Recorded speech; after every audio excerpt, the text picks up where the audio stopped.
Scarpins Avenue.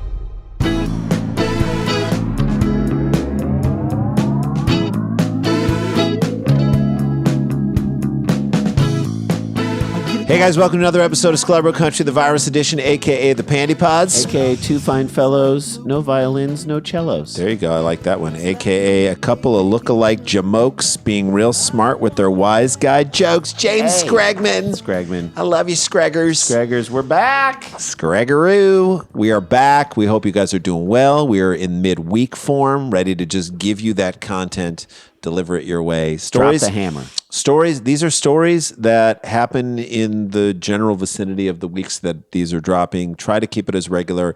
But at the same time, there's like a desire to want to make this as evergreen as possible. So Agreed. the stories and these things are happening in a way. Some stories are directly pandemic related. Some of them could have happened any year, any time. Right. So these are just stories as we are engaging with them as they come out. These are the things that we find to be the most interesting and that maybe touch on themes that are affected by the pandemic. Exactly. So let's jump into this one too. Now, I'm the type of person, I don't know if you're this way, and I wonder how many of people are like I am out there.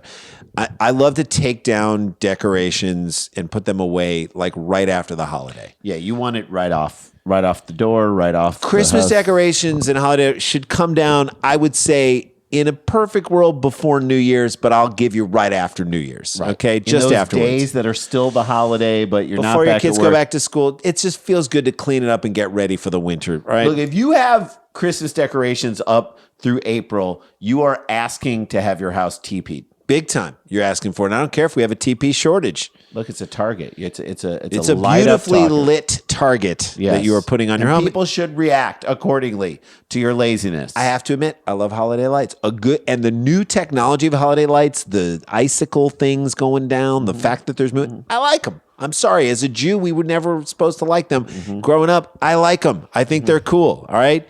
But post-Thanksgiving, that's when you start putting them up. Right. Post-Thanksgiving. Down by New Year's. Post-Thanksgiving, they're up. 2 good months. Otherwise, and this is the case I'm going to make. Or a 1 month, like 6 weeks. So this is what I'm going to say. It's not that special anymore. Right. If you have them up all year round, like it's just not special.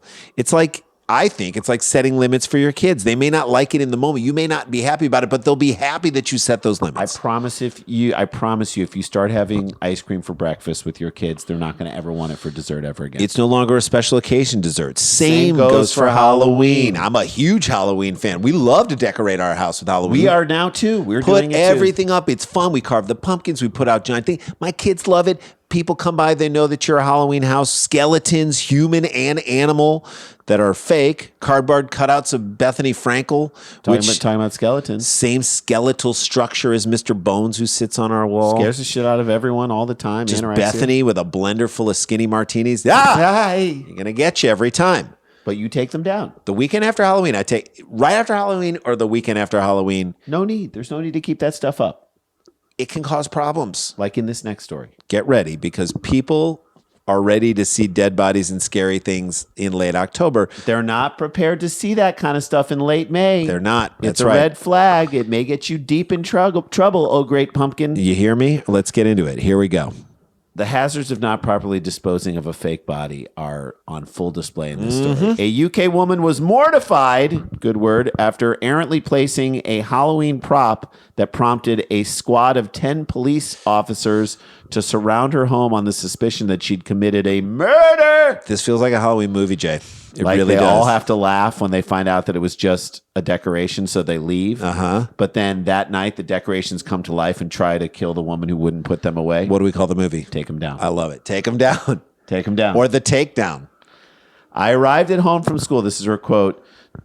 I arrived home from school to run and see 2 police cars driving away from outside of my house. Bedfordshire's Cara Louise, 28, told Triangle News of her near arrest. What is she learning in this school of hers? I don't know. How to procrastinate cleaning things up and taking things down? What are you majoring in? Holiday confusion? Maybe.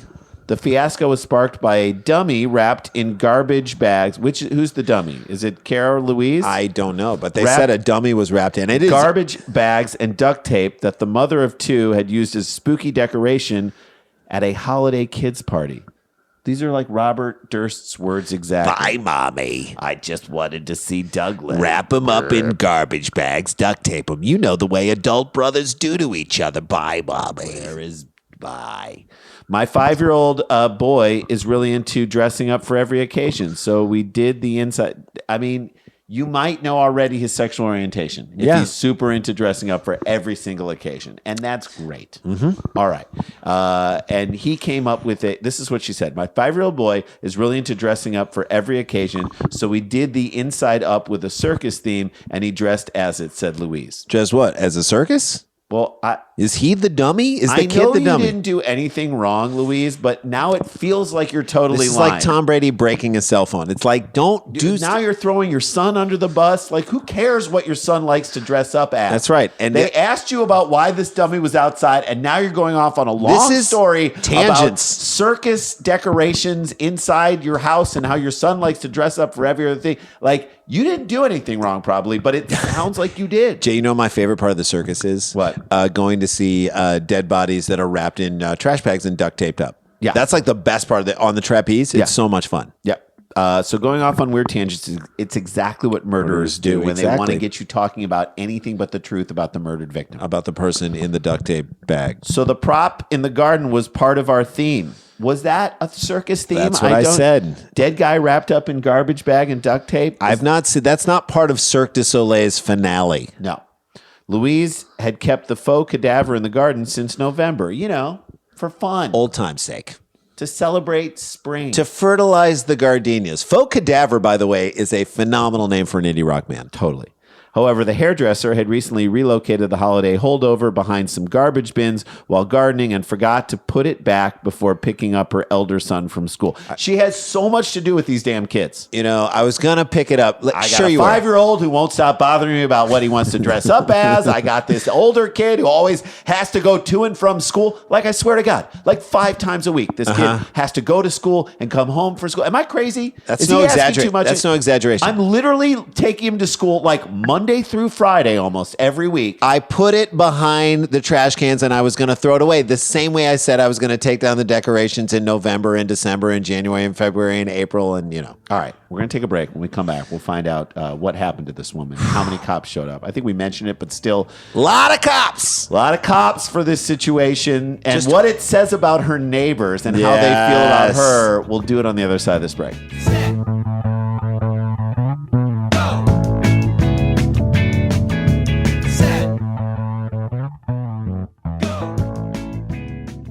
Hey guys, welcome back to the show. I want to let you know we're going back out on the road. We're going to start to do some live dates. End of September, the Comedy Loft in D.C. If you're in the D.C. area, come out and see us. We haven't been on the road, and by that time, we will have been on the road for a year and a half. And we're also thinking about doing this, and we'll mention this to you guys right now. We're thinking about possibly re-recording some of our greatest hits or our favorite bits from our first 3 albums and doing that sometime in the fall. That would be really fun to do too. And we'll let you guys know about that and where that will be if you want to. All that stuff, go to supersklars.com. We'll put it up all there. All right, so when we left, there was a mom of 2 in England who's very overwhelmed by what her kids are asking her to do in their lives. She's got one kid that wants to dress up for every holiday. She's got another kid that has to go to school all the time. Oh, what's this kid asking for? And so she had a Halloween decoration, a cadaver that she left in her garden, and then she put it behind some trash bins. By the way, looks like, you see the picture, it looks like a cadaver. And so then the cop showed up. The macabre prop sparked suspicion among Louise's neighbors who dialed the UK emergency number 999. I like that it's not 999. I like 999. Prompted a whopping 10 officers to descend upon the unsuspecting mother's home. Could have felt like 4. I mean, it's a dead body here. 4 would have felt like a lot. This person's not alive. It's a dead body. 4 is what you need. Louise was aghast after arriving home to see that her house had become a crime scene. I get out of the car to my neighbor standing there, which I asked jokingly, "What have you done?" said the mortified mom. Good one. Solid job. This is the person that called it in on you. Then I was told that the cops were at my house, as 3 people had called in to report a dead body. Yahoo. Yikes. Seriously, what have you done? Exactly. That should be turned around. 3 different people called it in. A Bedfordshire police spokesman later told the Daily Mail that they'd received reports of what they believed to be a body bag in Houghton Regis. Get him a body bag. Get him a body bag. Like that guy, that kid, it just yells that from wherever he is. Although that guy is dead. He did. They apparently had to get that guy a body bag. He got a body bag. That was the ultimate irony. Louise was able to explain to the cops that she had, in fact, not killed anyone, she said. And that, I guess, was all they needed. Yep, I didn't kill anybody. Let's just ask the person who has what appears I like a didn't say- body in just a say you bag. didn't do anything, and then you're all good. Thank you, ma'am. Thanks. Your declaration of innocence is definitely enough for us. That's all we need. And all the weird excuses you talked about your son and the circus and all that other stuff, we're going to gloss over that too. All the while, her 5-year-old son stood telling them how much he loves Halloween, and we can't get rid of the body because he loves it. Circus freak. Shut up, kid. Little You're ruining circus mommy's freak. alibi. That's right. Just go get dressed up as something inside. We know that's what you really want to do. Dress up as a cop. You Yeah. can hang out with these guys. That's right. Start investigating shit. She also promised to put the fake stiff away in a secure place. I mean, they should just take it away from her. Like, you don't deserve By the way, it. once they unwrap it, the story's over. Am I right or am I wrong? Unless I'm going to say this is a front for like a deeper body snatching ring. Right. Where they're using mannequins to show the detectives and throw them off their trail. Uh-huh. And then you go in their back shed and there's like hairdresser wigs. Which are made out of real human hair. And mannequins and then real human body heads and parts in there. Terrifying. Needless to say, both the cops and the neighbors saw the funny side of the situation, according to Louise. Her elder son, not so much. No. I'm saying. He's like, I gotta go to school. I got so much school to deal with. Can someone drive me there and pick me To up? and back. She did recall asking the police how they could think the prop was a person with legs that short. Yeah. Question their abilities when you can't even put a Halloween prop away after 7 months. Yeah. You might have cut them, was the police's reported reply. Like so? She said. Then she makes a believable cutting motion with a hacksaw covered in dried blood that she pulled from her garden. I'm Kidding. That's a joke. I said, "Oh, did you check my bins?" She recounted, adding that they looked a bit concerned and asked, "Should we?" Okay. This is Don't flirt with the cops over what you may or may not have done. This is not a time 10 cops showed up at your house. It's not a time to be joking about how you may have murdered somebody. The flustered mother told him that she was asked to chop it up and get rid of it, but had ultimately decided to put him in the shed with the others until next Halloween. Okay, she needs to stop. You stop making jokes. Stop. You're The on the others. hook for a little of something. You're confessing to a bunch of crimes right Unless this is her way of confessing to a bunch of crimes. I don't she know. says to get it Maybe. out. The gross Maybe. misunderstanding made waves on social media, with one commenter quipping, "Neighbors obviously thought you were capable of murder and dobbed you in," using a slang term meaning someone suspected you of wrongdoing. I wouldn't speak to them anymore. now. Yeah, that's a great point. Do not. I got great news point. to you. They're not going to speak to you anymore. This says more about what her neighbors think she's capable of. Yeah, get 10 cops over right away is like, we've been waiting for this moment. I think it's time to start showing up at their windows with like sharp knives. Yep. Just big knives. Did they actually check to ensure it wasn't a body, or was this the perfect crime, joked another? Hardly a joke, but it is not. While Louise certainly saw the humor in the situation, she said she has a tip for all parents who go all out at Halloween. What is that tip? Don't murder everyone if you've got nosy neighbors. That's right. Dispose of our props to put them away safely. Like, put them away around Halloween. Right. This is what Randy does. This is what I he was said from the saying. beginning. This isn't the first time the cops have been called over graphic Halloween decor. A Texas man prompted multiple police visits after erecting a series of bloody holiday displays right out of the Texas Chainsaw Massacre. Turns out it was just Ted Cruz trying to scare his family into admitting that they were the ones who forced him to go to Cancun. There you go. And that is a show, guys. That's how we do it. Stay connected, stay protected, don't get infected. This is not a hoax. But we got the jokes. See you guys tomorrow. La-ti-da, la-ti-da-ti-da-ti-da.